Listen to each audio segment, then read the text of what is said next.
सम्राट बिंबिसार और अंतेनाग आम्रपाली के दर्शन के लिए नीलपद्म महल पहुंच चुके थे, लेकिन आम्रपाली ने उनकी तरफ देखा भी नहीं था।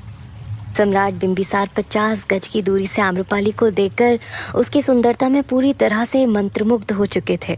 वो अब उसे अपने साथ मगध लेकर जाना चाहते थे, लेकिन इससे पहले वो और अंतेनाग दोनों कोई कदम उठा पाते, वो चारों तरफ से सैनिकों से घिर चुके थे।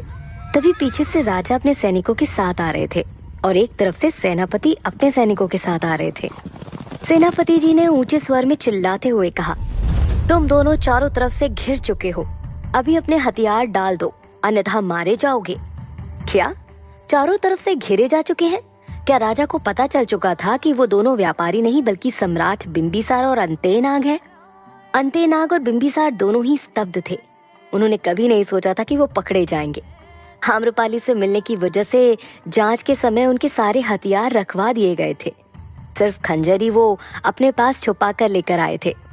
अब उनके पास बचकर जाने का कोई भी रास्ता नहीं बचा था। उन्हें पकड़ने के लिए पूरी की पूरी सैनिकों की टुकड़ी लगा दी गई थी। इतने सारे सैनिकों को उन दोनों की तरफ भागता हुआ देखकर सरना आम्रपाली से कहती है, आखिर ये हो क्या रहा है? इतने सारे सैनिक इन दोनों व्यापारियों को पकड़ने के लिए आए हैं? आखिर ये सब चल क्या रहा है? आम्रपाली और सरना दोनों ही हैरान थे। अचानक से ऐसा क्या हो गया जो उन दोनों व्यापारी को पकड़ने के लिए इतने सारे सैनिक आ गए? सरना उस ओर बढ़ने लगी और जाते जाते आम्रपाली से बोली, देवी आप यहीं रुकिएगा, आप यहाँ से कहीं मत जाइएगा, हम अभी आते हैं। आम्रपाली भी गंभीर भाव लिए सैनिकों की भीड़ की तरफ लगातार देख रही थी। उसे सिर्फ इतना ही दिख रहा था कि वहाँ कई सारे सैनिक चारों तरफ से किसी को घेर कर खड़े हुए थे। वो उन दोनों व्यापारी को देखने की कोशिश कर रही थी, लेकिन सैनिकों की वजह से उसे कुछ भी दिखाई नहीं दे रहा था। आखिर ये दोनों हैं कौन जिन्हें पकड़ने के लिए सैनिकों की पूरी एक टुकड़ी लगा दी गई है? आम्रपाली भी अब उन दोनों व्यापारियों के बारे में जानना चाहती थी। अंतेनाग और सम्राट बिंबिसार अपने खंजर निकालकर सैनिकों को अपने से दूर करने की कोशिश कर रहे थे। तभी राजा वहां पर आ गए और उनसे बोले, तुम दोनों उत्कल के व्यापारी नहीं हो, सत्य सत्य बताओ, तुम लोग कौन हो? दोनों चुपचाप खड़े थे। उन्होंने एक दूसरे की तरफ देखा। इसका मतलब साफ था कि राजा को अब तक ये पता नहीं था कि वो दोनों कौन है और कहां से आए हैं। तभी वहां सरना आ गई। सरना को देखते ही अंतेनाग ने अपनी नजरें झुका ली।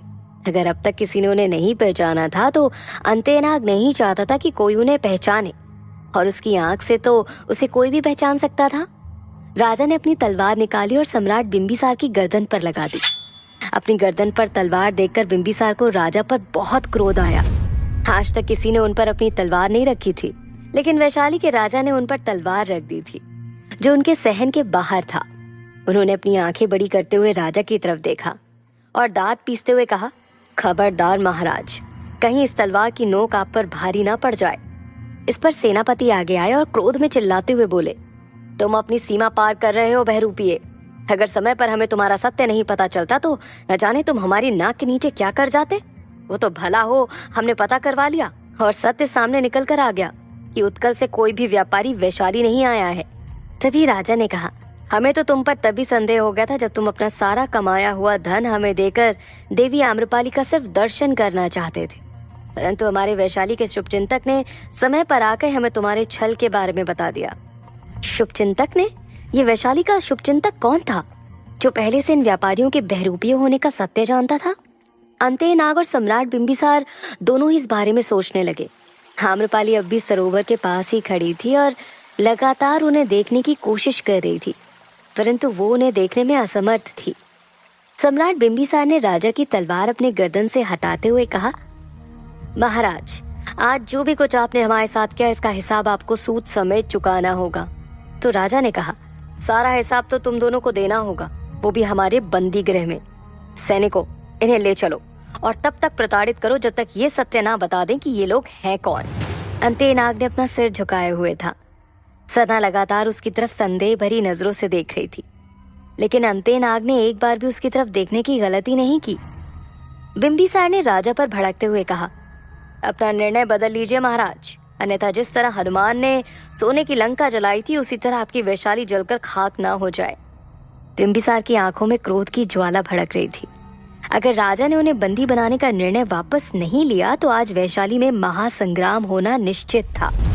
भला एक सम्राट जिसके सामने कोई भी राजा घुटने टेक दे, आज वो एक राजा के सामने सिर झुकाकर कैसे खड़े रह सकता था।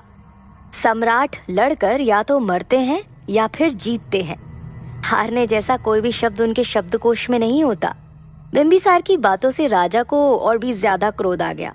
उन्होंने कहा, हमारी वैशाली में खड़े होकर हमसे कह रहे हो कि हम अपना निर्णय वापस ले लें? अब हम तुम्हें दिखाते हैं कि वैशाली में ऐसे अपराधों के लिए क्या दंड दिया जाता है। जैसे ही राजा ने कहा, बिंबिसार लड़ने के लिए तैयार हो उठे, लेकिन अचानक ही उनकी नजर उनकी तरफ देख रही आम्रपाली पर पड़ गई। आम्रपाली 50 गज की दूरी पर ठीक उनके सामने खड़ी थी। उसे खुद की तरफ निहारते देखकर सम्राट बिंबिसार का गुस्सा एक पल में गायब हो गया। सैनिक उन्हें पकड़कर अपने साथ ले जाने लगे, लेकिन उन्होंने उनका बिल्कुल भी विरोध नहीं किया। वो बस चलते जा रहे थे और आम्रपाली की तरफ देखते जा रहे थे। आम्रपाली भी उनकी तरफ देखने की कोशिश कर रही थी, लेकिन उनकी एक झलक भी ना देख पाने के कारण वो परेशान होकर खुद से कहती है, आखिर यहाँ चल क्या रहा है? अचानक से वैशाली में ये सब क्या हो रहा है? इन सैनिकों की वजह से कुछ भी दिखाई नहीं पड़ रहा। कहाँ लेकर जा रहे हैं सैनिक इन्हें? आम्रपाली के मन में कई सारे सवाल चल रहे थे।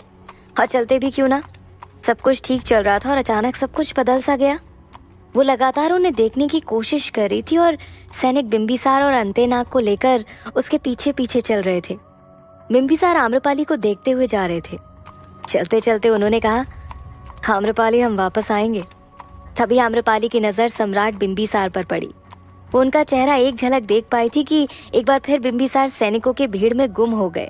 आम्रपाली की आंखों में बिंबिसार की निहारती आंखें जैसे समा सी गई थी। सैनिक सम्राट बिंबिसार और अंतेनाग को लेकर नीलपद महल से बाहर निकल गए। राजा अपने राज दरबार की तरफ चले गए और सेनापति जी उन सबके आगे आगे चल रहे थे और कारागार की तरफ बढ़ रहे थे। बिंबिसार और अंतेनाग चुपचाप चलते जा रहे थे। सरना लगातार अंतेनाग की तरफ देख रही थी। अंतेनाग को यूं सिर झुकाए देखकर वो खुद से कहती है, आखिर इसे क्या हुआ है? ये सिर उठाकर देख क्यों नहीं पा रहा? जब हम इसके पास गए थे तब तो ये बड़े अच्छे से लड़ रहा था। हमें देखते इसकी गर्दन क्यों झुक गई? कुछ तो बात है जो ये हमारे सामने नहीं आने देना चाहता। इतना कहकर सरना ने निर्णय लिया कि वो उस व्यक्ति का चेहरा देखेगी और वो सैनिकों को रोकते हुए बोली, ठहरो, हमें इन दोनों व्यापारियों से कुछ बात करनी है।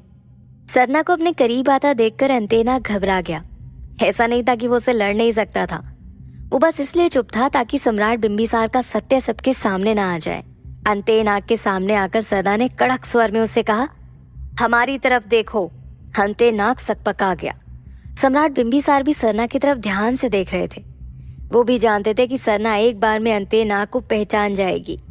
अंतेनाग ने सरना की बात को अनसुना कर दिया और सिर झुकाकर खड़ा रहा। उसके इस व्यवहार से सरना क्रोधित हो गई। वो उसके पास गई और जबरदस्ती उसका चेहरा देखने लगी।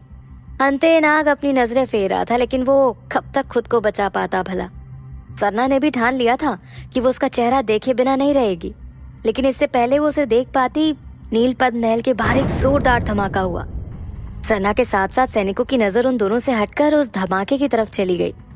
एक के बाद एक तीर कहीं से राजमहल के अंदर आ रहे थे। उसमें कुछ अजीब सा पदार्थ लगा हुआ था जो राजमहल की दीवारों से टकराकर तेज धमाके की आवाज कर रहा था। सेनापति जी ने चिल्लाकर निर्देश दिया, महल में आक्रमण हुआ है, सभी सैनिक अपनी अपनी कमान संभालो। तीर लगातार कई सारी संख्या में राजमहल के अंदर आ रहे थे।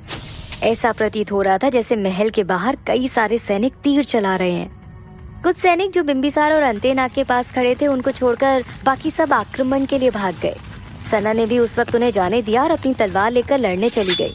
बिंबिसार और अंतेनाग ने देखा कि उनके पास करीब 10 सैनिक खड़े थे, जिनसे निपटना उनके बाएं हाथ का खेल था। अवसर का फायदा उठाते ही उन्होंने उन्हें मारना शुरू कर दिया। तभी चेहरे पर नकाब लगाए एक औरत उनकी तरफ भागते हुए आई और बोली, इससे पहले वैशाली के सारे सैनिक यहाँ आ जाएं, आप दोनों निकल जाइए यहाँ से, आइए मेरे पीछे। सम्राट बिंबिसार और अंतेनाग ने पहले उस औरत की तरफ ध्यान से देखा। इतना तो वो समझ गए थे कि उनकी सहायता किसी और ने नहीं बल्कि इसी औरत ने की है। बिना वक्त गवाए वो उस औरत के पीछे पीछे निकल गए। तीर अभी भी राजमहल के अंदर आ रहे थे, जिसकी वजह से सारे सैनिक तैनात कर दिए गए थे। सरना कुछ सैनिकों के साथ राजमहल के बाहर गई जहां से ये तीर आ रहे थे, लेकिन जब तक वो वहां पहुंची तीर चलाने वाला गायब हो चुका था। सरना ने जब देखा कि तीर किसी एक ही व्यक्ति द्वारा छोड़े जा रहे थे तो वो स्तब्ध रह गई। और सबसे ज्यादा हैरानी उसे इस बात की थी कि जिस धनुष बाण से तीर छोड़े जा रहे थे वो बड़े बड़े युद्ध में प्रयोग किए जाते हैं, जिससे एक साथ कई सारे तीर छोड़े जा सकते हैं। उस धनुष बाण को एक पेड़ की टहनी पर इस तरह से रखा गया था कि उसमें तीर लगातार फंसाए जा सके और बाण अपने आप काम कर सके। ये सब देखकर सरना समझ गई कि ये कोई षड्यंत्र था। वो भागते हुए उन दोनों व्यापारियों को देखने के लिए महल के अंदर आई, लेकिन तब तक वो दोनों व्यापारी वहां से भाग चुके थे। कुछ सोचते हुए सरना ने खुद से कहा, आखिर ये दोनों थे कौन? कहीं सम्राट बिंबिसार तो नहीं? सरना का पूरा संदेह सम्राट बिंबिसार की तरफ था, लेकिन अगले ही पल उसने खुद से कहा, लेकिन सम्राट बिंबिसार देवी आम्रपाली को देखने के लिए क्यों आएंगे? हो ना हो ये कोई और थे। इतना कहकर वो सेनापति जी के पास गई और उन्हें सारी बात बता दी। उन दोनों व्यापारियों के भाग जाने से सेनापति जी के साथ साथ राजा भी नाराज थे। आखिर वो कैसे बच के जा सकते थे? वहीं काफी देर तक चलने के बाद वो औरत एक सुनसान जगह पर जाकर रुक गई। उनके पीछे पीछे सम्राट बिंबिसार और अंतेनाग भी चल रहे थे। उसके रुकते ही वो दोनों रुक गए। सम्राट बिंबिसार ने विनम्रता के साथ उस औरत से कहा, बहुत बहुत धन्यवाद देवी, आपने हमारी सहायता की। परंतु आप हैं कौन और हमारी सहायता आपने क्यों की? सम्राट बिंबिसार के कहने के बाद उस औरत ने अपने चेहरे पर से नकाब हटाया। वो कोई और नहीं बल्कि श्रीमालू थी। श्रीमालू ने सम्राट बिंबिसार और अंतेनाग को बचाया था। उसे देखते ही अंतेनाग बोल पड़ा, श्रीमालू तुमने हमारे प्राण बचाए? और वो कौन थे जो तीर छोड़ रहे थे? श्रीमालू ने कहा, वो हमारे मित्र, जिसने सैनिकों का ध्यान अपनी तरफ भटकाने के लिए सहस्त्र भेदी धनुष बाण से महल पर आक्रमण किया था। जैसे ही सैनिकों का ध्यान उस तरफ गया, हम उनकी नजर से बचते हुए आप दोनों के पास आ गए। श्रीमालू का मित्र कोई और नहीं बल्कि हर्षदेव था, जिसने पेड़ पर चढ़कर तीर छोड़े थे। सबसे पहले श्रीमालू और हर्षदेव ने सम्राट बिंबिसार और अंतेनाग को फंसाने की योजना बनाई। वो हर्षदेव ही था जिसने उन दोनों व्यापारी के बहरूपिया होने का भेद राजा से जाकर कह दिया था। और जब दोनों पकड़े गए तो उन्हें बचाने वाले भी वही दोनों थे, ताकि सम्राट बिंबिसार का भरोसा जीत सके। श्रीमालू की रणनीति से अनजान सम्राट बिंबिसार उसकी वफादारी देखकर उससे प्रसन्न हो गए और बोले, आज तुमने हमारे प्राण बचाकर हम पर बहुत बड़ा उपकार किया है और इस उपकार के बदले हम सदैव ही तुम्हारे आभारी रहेंगे। बताओ श्रीमालू, तुम्हें क्या चाहिए? ये सुनते ही श्रीमालू के चेहरे पर कुटिल मुस्कान आ गई। वो बोली, सम्राट बिंबिसार, आपका बड़प्पन ही है जिसने आपको सम्राट बनाया। आपकी कृपा ही हमारे लिए सब कुछ है। तभी बिंबिसार ने कहा, हमारी कृपा तो सदैव तुम पर बनी हुई है, परंतु आज अपने प्राणों पर खेलकर जो कुछ भी तुमने हमारे लिए किया है, हम इसके बदले तुम्हें अवश्य ही कुछ देना चाहते हैं। इसलिए बताओ, तुम क्या चाहती हो? श्रीमालू ने कुछ सोचते हुए गंभीर भाव से कहा, वैशाली के राजा का सिर। हमें वैशाली के राजा का सिर चाहिए सम्राट। क्या श्रीमालू की मांग को सम्राट बिंबिसार स्वीकार कर पाएंगे? क्या एक बार फिर सम्राट बिंबिसार आम्रपाली से मिल पाएंगे? क्या होगा कहानी का अगला पड़ाव? जानने के लिए सुनते रहिए।